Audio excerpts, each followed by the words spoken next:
नमस्कार। देश और दुनिया की महत्वपूर्ण करंट अफेयर न्यूज के साथ मैं कुणाल आप सभी का संस्कृति आईएएस यूट्यूब चैनल पे स्वागत करता हूं। चलिए इसी क्रम में आगे बढ़ते हैं और देखते हैं हमारे आज के वे विषय जो करंट के हमारे चर्चाओं में हैं। तो पता लगता है कि ये 6 न्यूज बेहद महत्वपूर्ण है और इनसे संबंधित प्रत्येक बात हम लोग आज करेंगे। तो इसी क्रम में आगे बढ़ते हुए देखते हैं हमारी पहली करंट अफेयर न्यूज को, जो हमें ब्लैक ऑर्नेट स्पाई ड्रोन के बारे में बता रही है। हम सभी जानते हैं कि रूस ने यूक्रेन पे हमला कर रखा है और एक लंबा समय बीत गया है इन दोनों के युद्ध का। हालांकि यह एक चर्चा का विषय हमेशा ही बना रहता है कि एक छोटा सा देश यूक्रेन किस प्रकार से रूस का सामना कर रहा है। हालांकि ये बात हम सभी जानते हैं कि पश्चिम का व्यापक सहयोग यूक्रेन को मिल रहा है। हालांकि अब हमें यहाँ पर यह पता लग रहा है कि अमेरिकी रक्षा विभाग ने यूक्रेन को सहायता प्रदान की है। तो कैसी सहायता प्रदान की है? उसने एक बड़ा अमाउंट इसके लिए इशू किया है और उस बड़े अमाउंट के तहत पता लग रहा है कि ब्लैक ऑर्नेट स्पाई ड्रोन भी शामिल है। तो इस वजह से ये ड्रोन आज चर्चा का विषय बन गए हैं। तो समझते हैं अन्य बातों को। तो हमें पता लगता है कि भाई अमेरिका ने सहायता के रूप में भाई इशू किए हैं $400 बिलियन। अब $400 मिलियन की इतनी बड़ी राशि यूक्रेन को देना, आप समझ सकते हैं कि कितना बड़ा सहयोग पश्चिम की तरफ से मिल रहा है यूक्रेन को। साथ साथ हमें यहाँ पर यह पता लग रहा है कि इस राशि के तहत जो भी सुरक्षा सहायता दी जा रही है उसी में यह ड्रोन शामिल है। हालांकि एक महत्वपूर्ण तथ्य हमें यहाँ पर यह भी पता लग रहा है कि यह 83वां सुरक्षा सहयोग दिया जा रहा है, यानी कि 43वीं सहायता का पैकेज है जो अब यूक्रेन तक पहुंचेगा। इससे पहले 42 बार भी अमेरिका इस प्रकार के पैकेजेस दे चुका है, जिस वजह से ये लंबे समय तक यूक्रेन उसके सामने टिका हुआ है। हमें यहाँ पर यह भी पता लग रहा है कि 2022 से ही ये पूरा विवाद चल रहा है, लड़ाई लगातार बनी हुई है। और स्थिति को समझते हैं तो पश्चिमी देशों की ओर से ऐसा नहीं है कि अमेरिका अकेले सारा सपोर्ट दे रहा है, पश्चिमी देश मिलजुल के दे रहे हैं। तो 2022 में जब रशिया ने इस पे हमला किया था, तब से अब तक डाटा जो कलेक्ट हुआ है उसमें पता लगा है कि अमेरिका लगभग $43 बिलियन की सहायता इनको प्रदान कर चुका है। अब जो नई सहायता प्रदान की गई है, जो भी पूरा का पूरा प्रोग्राम इनके लिए फिक्स किया गया, उसमें काफी महत्वपूर्ण चीजें शामिल है, जिनमें वायु रक्षा की मिसाइलें, बख्तरबंद वाहन यानी कि ऐसे वाहन जो पूरी तरह से लॉक्ड होते हैं और हमलों से बहुत अधिक सुरक्षित होते हैं। इसके अलावा इसमें अलग अलग प्रकार के छोटे छोटे ड्रोन भी शामिल हैं। और प्रमुख ड्रोनों के अंदर हम सभी जानते हैं कि हमारी जो आज की न्यूज जो हमें बता रही है किसके बारे में, ब्लैक हॉर्नेट स्पाई ड्रोन के बारे में। यह ड्रोन भी इन्हीं ड्रोनों में शामिल है। हालांकि हम लोग आगे समझते हैं तो पता लगता है कि भाई रूसी रक्षा विभाग की तरफ से हाल ही में एक स्टेटमेंट आया है, जिस स्टेटमेंट में यह बताया गया है कि एक रात पहले ही हमने यूक्रेन के 2 विमानों को, यानी कि जो ड्रोन थे छोटे छोटे, उनको तोड़ा है, जिन्होंने हमारे क्षेत्र में प्रवेश करने की और निगरानी करने की कोशिश भी की थी। तो यह भी स्टेटमेंट तभी देखा गया है जब अमेरिका ने यह पूरा का पूरा सहायता पैकेज इशू किया है। बात समझ रहे हैं आप लोग? तो एक महत्वपूर्ण घटनाक्रम पूरा का पूरा रूस यूक्रेन युद्ध के आसपास घूम रहा है और पश्चिम के इतने सारे देश इसमें इन्वॉल्व हो रखे हैं। हालांकि न्यूज जो हम लोग की बनी हुई है, हम समझते हैं इससे संबंधित अन्य बातें कि किस प्रकार यह ड्रोन खास है अपने आप में और क्यों न्यूज में इतना खास बना हुआ है, चर्चा का विषय बना हुआ है। तो black ornate spy nano drone होता है। ये कैसा ड्रोन है नैनो? अगर हम समझे इसकी कुल लंबाई तो यह 6.6 इंच होती है, यानी कि लगभग यह इतना बड़ा एक ड्रोन होता है। पर अपने आप में बहुत ज्यादा खास है। क्यों? क्योंकि इसको इस तरह से तैयार किया गया है कि यह स्पाई एजेंट के रूप में बहुत महत्वपूर्ण कार्य करेगा और आपको एक लंबी दूरी, यानी कि लगभग बताते हैं कि 2 किलोमीटर की रेंज में बहुत अच्छी पिक्चर्स कैप्चर करके देता है। तो पता लगता है कि इसका जो आविष्कार था यह वर्ष 2011 में किया गया था। किसने किया था? एक नॉर्वे की कंपनी है, इसका नाम है पॉक्स डायनेमिक्स एएस। उसके द्वारा वर्ष 2011 में इसका आविष्कार किया गया था, इसको पहली बार विकसित किया गया था। उसके बाद यह ड्रोन इतना ज्यादा प्रसिद्ध हुआ, दुनिया के अनेक अनेक देशों ने इसको नॉर्वे से मांगा।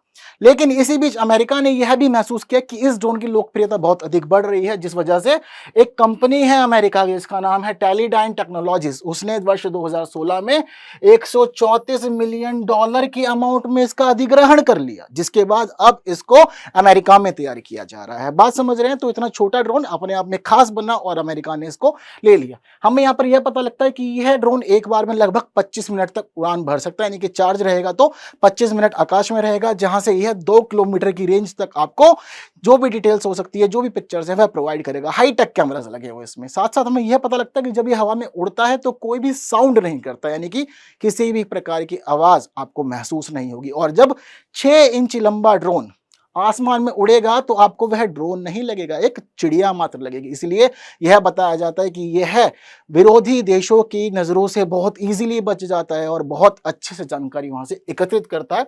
और इसकी इन्हीं सफलताओं के कारण यह मार्केट में बहुत अधिक महंगा है, यानी इसकी जो कीमत है वह $1,95,000 प्रति इकाई, यानी कि इतना महंगा ड्रोन यह बिकता है मार्केट में। बात क्लियर है सभी को? ठीक। तो इसी क्रम में हम लोग देख रहे हैं कि ड्रोन तो खास है, इसके अलावा हमें पता लगता है कि जितने भी देश को ले रहे हैं, एक लंबी लिस्ट है।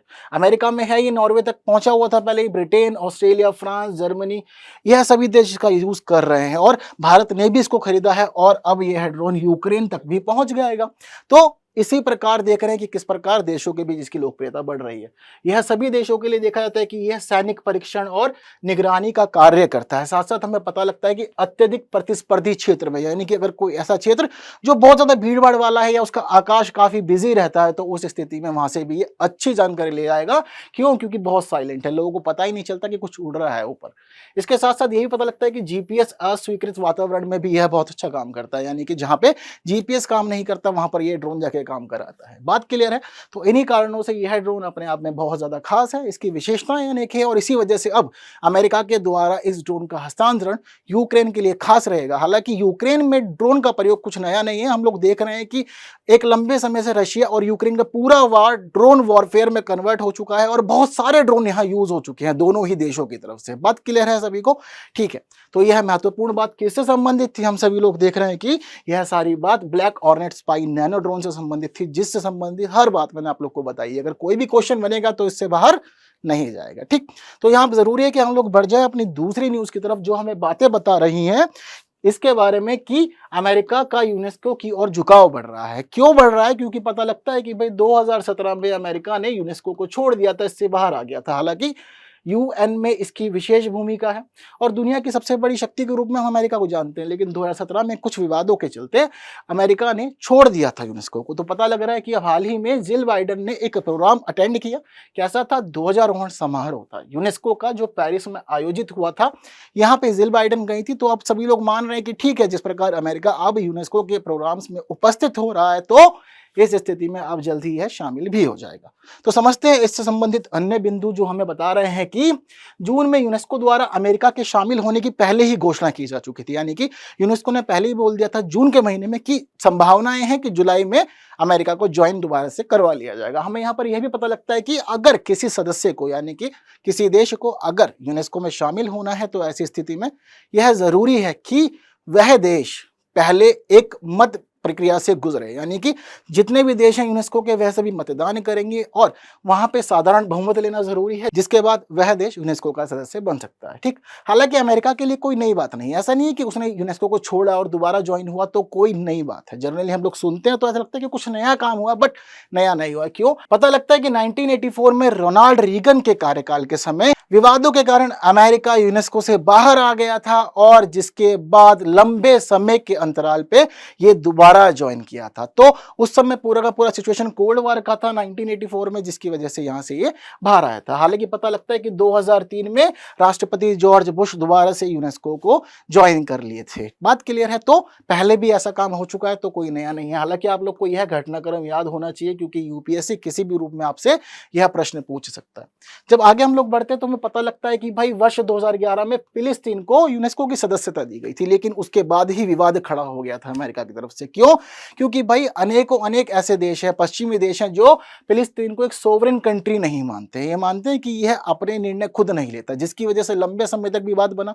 और वर्ष 2017 में अमेरिका ने यूनेस्को को यह कहते हुए छोड़ दिया कि आप इजराइल विरोधी पूर्वाग्रह से जूझ रहे हैं, यानी कि आप इजराइल के प्रति विरोधी भावना रखते हैं, उसके अगेंस्ट कार्य करते हैं। तो यह बात कहते हुए अमेरिका ने कह दिया था कि अब मैं नहीं रहूंगा यूनेस्को के अंदर और यहां से चला जाऊंगा। तो जिसके बाद से इसने किसी भी कार्यक्रम में भाग नहीं लिया, यूनेस्को को पूरी तरह छोड़ दिया और कोई अमाउंट इसको यह नहीं दे रहा था इसके विकास के लिए। हम लोग समझते हैं कि यूनेस्को का खास मतलब क्या है कि यह जो ऑर्गेनाइजेशन है ये मुख्य रूप से scientific, educational and cultural development के लिए काम करता है पूरी दुनिया में।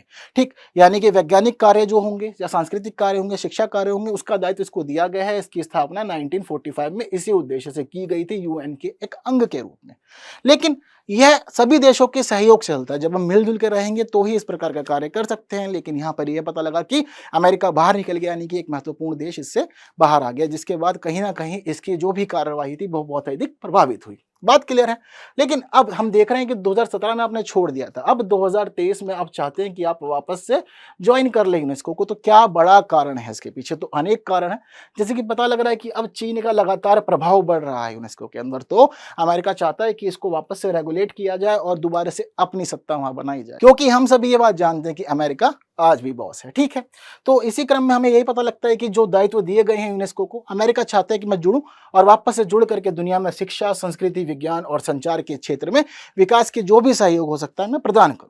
इसके अलावा अमेरिका चाहता है कि उसकी जो भी सांस्कृतिक संपत्तियां हैं उनको सुरक्षा प्रदान की जाए यूनेस्को के तहत। हम सभी जानते हैं ना कि यूनेस्को क्या करता है, अलग अलग जगहों को कल्चरल हेरिटेज बनाता है और उसके बाद उसके संरक्षण के कार्य, विकास के कार्य, साथ साथ अंतर्राष्ट्रीय स्तर पर उसके प्रति लोगों का आकर्षण बहुत ज्यादा बढ़ जाता है। बात क्लियर है सभी को? तो अमेरिका इन सभी लाभों को पुनः एक बार लेना चाहता है, जिस कारण से वह इस तरफ झुकाव दिखा रहा है। बात सारी क्लियर है। तो एक महत्वपूर्ण न्यूज यूनेस्को और अमेरिका से संबंधित मैंने आप लोग को बता दी है। उम्मीद करता हूँ सभी बातें क्लियर होंगी। तो इस क्रम में जरूरी है कि आगे बढ़े और देखें हमारी अगली न्यूज को, जो हमें बता रही है लुडविगिया पेरुवियाना के बारे में। तो यह दरअसल है क्या?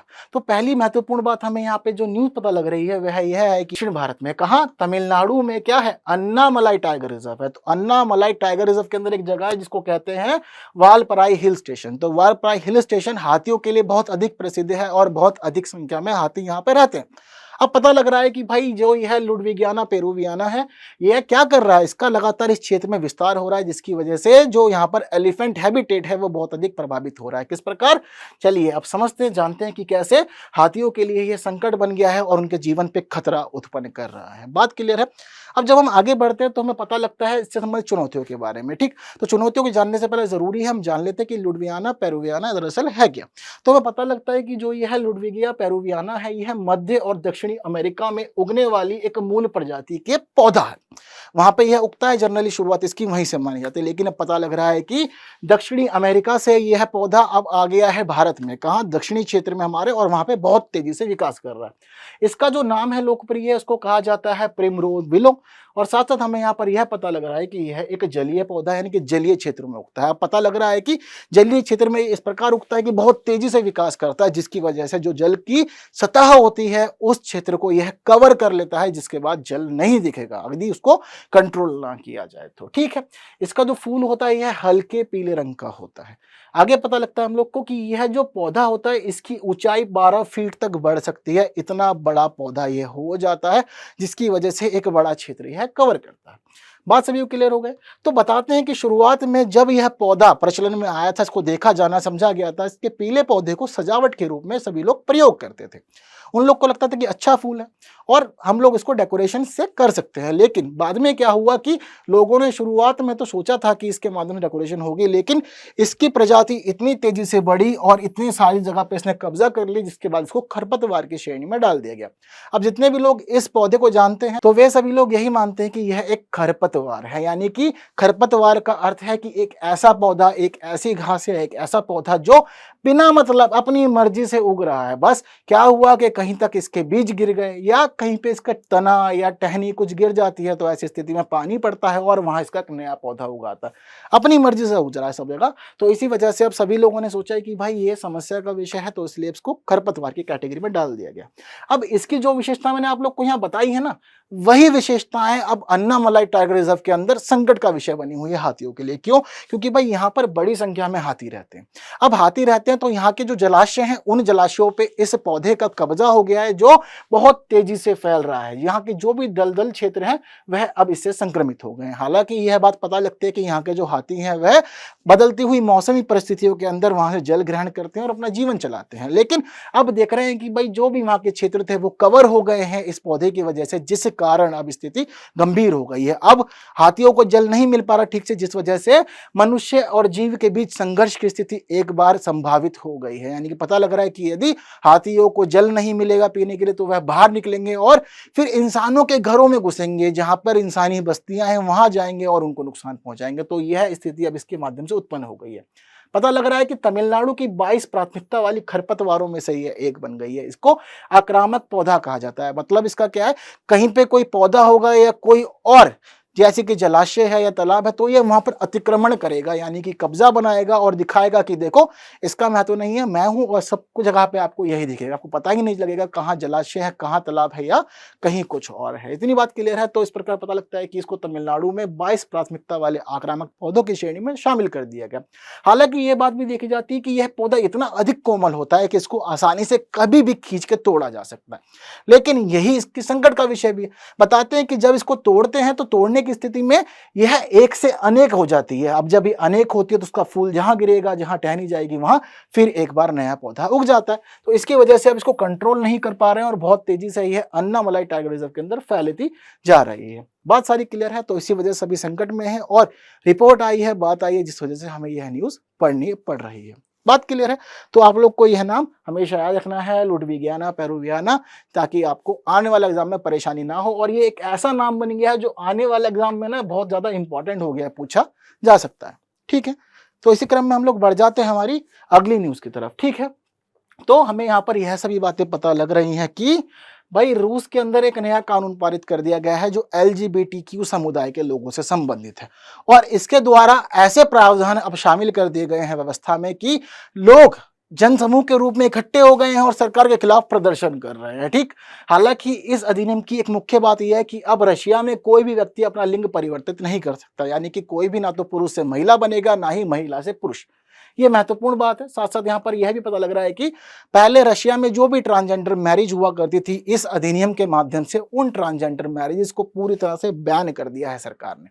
तो इंपॉर्टेंट न्यूज है, कहीं ना कहीं LGBTQ समुदाय के जो लोग हैं उनके अधिकार प्रभावित हो रहे हैं, इसीलिए न्यूज चर्चा में आ गई है। तो हमें पता लग रहा है कि यहाँ पर सरकार ने क्या प्रावधान किया है। तो पता लग रहा है कि आप पहली बात तो लिंग परिवर्तन ही नहीं कर सकते, यानी कि कोई भी ऐसा मेडिकल ट्रीटमेंट जो आपका जेंडर चेंज कर दे आप नहीं लेंगे। दूसरी बात, आप अपने आधिकारिक दस्तावेजों में और सार्वजनिक रिकॉर्ड में आपका जो लिंग है उसको चेंज नहीं कर सकते, यानी कि जब आप पैदा हुए थे आपके पेरेंट्स ने आपका जो जेंडर मेंशन करवाया था रिकॉर्ड्स में, वही जेंडर रहेगा हमेशा, किसी भी तरह से वो परिवर्तित नहीं हो सकता।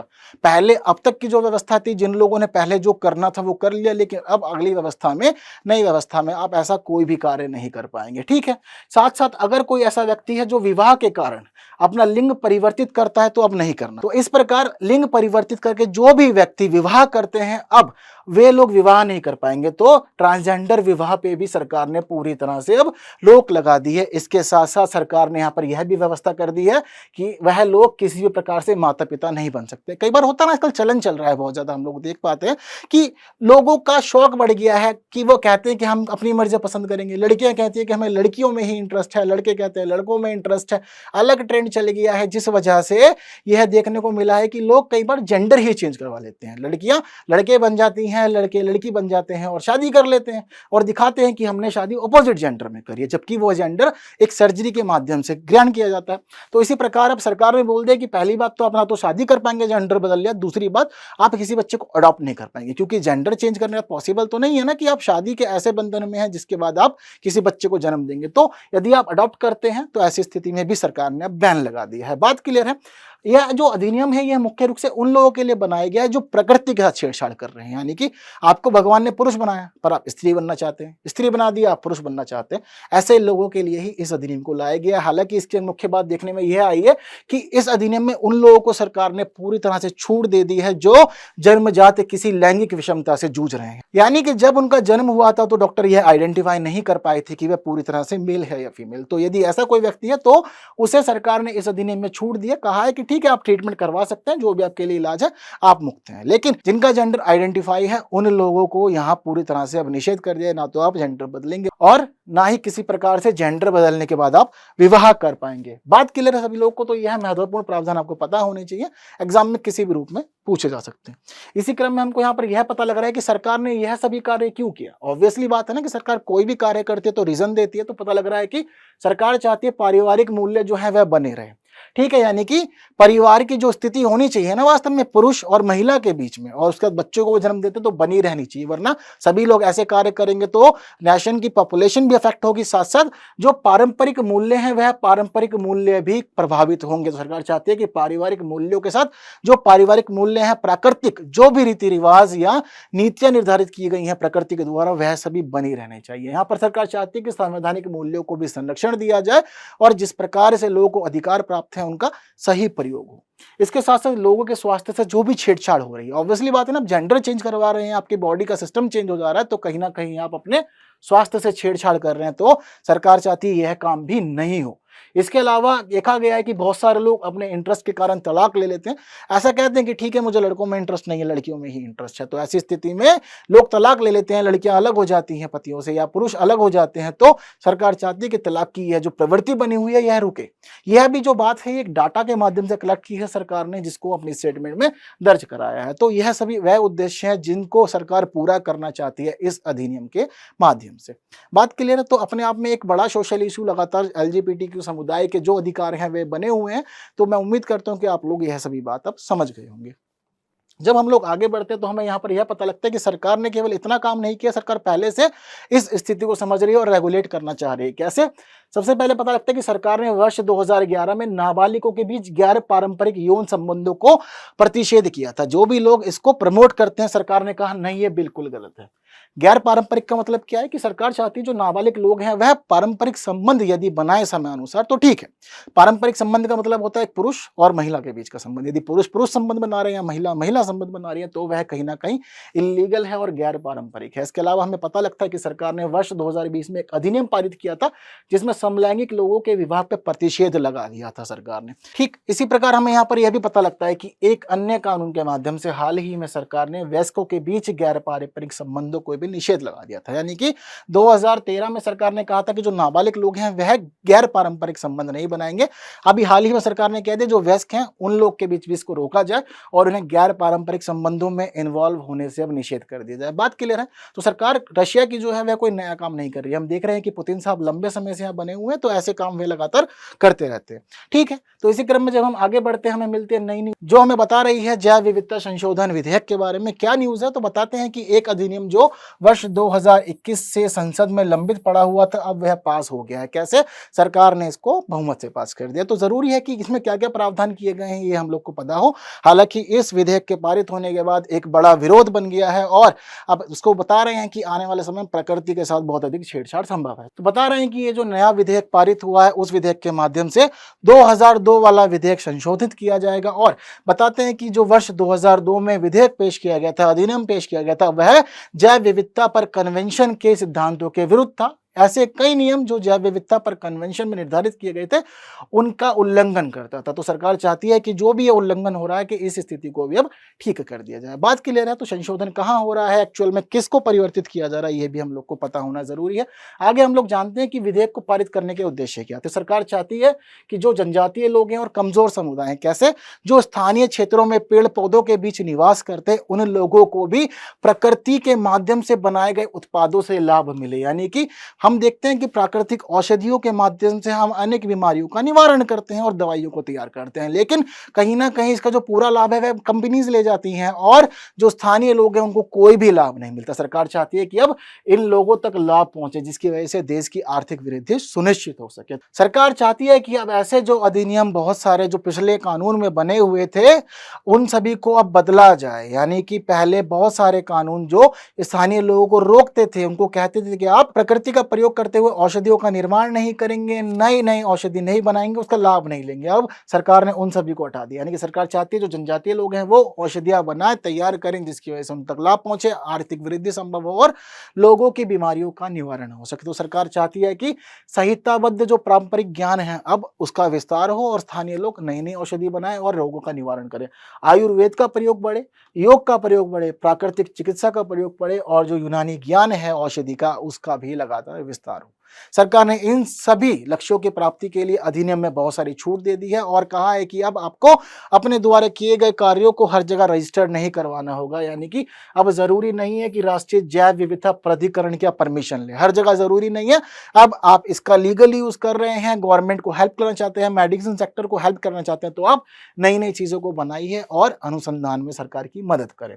ठीक है, यहाँ पर हमें यह पता लग रहा है कि सरकार चाहती है कि सहयोगात्मक अनुसंधान हो और साथ साथ में निवेश आपकी संभावनाएं भी बढ़ेंगी। ऑब्वियसली बात है, जब आप छूट देंगे तो क्या होगा, कंपनीज लगेंगी नई नई, क्योंकि अब बहुत सारे जो प्रोसेस से गुजरना पड़ता था वह प्रोसेस अब खत्म कर दिया गया है, तो निवेश बढ़ने की पूरी संभावना है। साथ साथ यह भी पूरी संभावना है कि अब अलग अलग अनुसंधान के क्षेत्र में भी विकास होगा। हमें यहाँ पर यह पता लग रहा है कि सरकार ने एक और इंपॉर्टेंट परिवर्तन कर दिया है।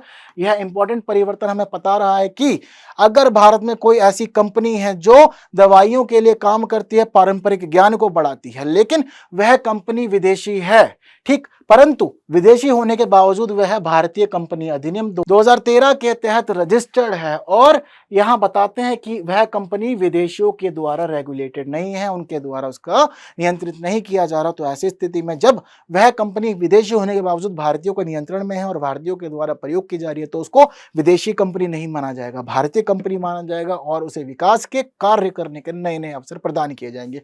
यहां सरकार ने स्थानीय लोगों को और भारतीय कंपनी को एक विशेष छूट दे दी है। कहा है कि आप बिना किसी रजिस्ट्रेशन के, अब बिना किसी परमिशन के रिसर्च कीजिए, निवेश को बढ़ाइए और लोगों की मदद कीजिए। हालांकि ये जो छूट है यह मुख्य रूप से दी गई है पॉजिटिव कार्यों के लिए, यानी कि आप अच्छे काम करेंगे तो ठीक है, लेकिन ऐसा नहीं है कि आप उसका बिना मतलब आप बाहर एक्सपोर्ट कर दे रहे हैं, लोगों को अननेसेसरी हेल्प कर रहे हैं या फिर इलीगल ट्रेड कर रहे हैं। अगर ऐसा काम करते हैं तो बिल्कुल फिर आपके खिलाफ कार्रवाई की जाएगी। सरकार इसके लिए हमेशा तैयार है। तो कुछ चीजों की छूट दी गई जिसकी वजह से यह जो अधिनियम है अब स्थानीय लोगों के लिए, कंपनियों के लिए नए आयाम लेकर के आया है। बात सभी को क्लियर हो गई। तो महत्वपूर्ण न्यूज आप लोग के साथ क्लियर कर दी गई है, और एक इंपॉर्टेंट अमेंडमेंट जो किया गया है, संशोधन, यहाँ उसकी चर्चा आप लोग के साथ कर ली गई है। ठीक है, तो इसी कदम में अब हम लोग आगे बढ़ जाते हैं और समझते हैं हम लोग हमारी अगली न्यूज को जो बता रही है उच्चतम न्यायालय पर प्रतिबंध के बारे में। तो क्या पता लग रहा है कि भाई इजराइल की सर्वोच्च न्यायालय पर सरकार ने प्रतिबंध लगा दिया है, एक नया अधिनियम पास कर दिया है, तो इसी वजह से विरोध बहुत अधिक बढ़ गया है।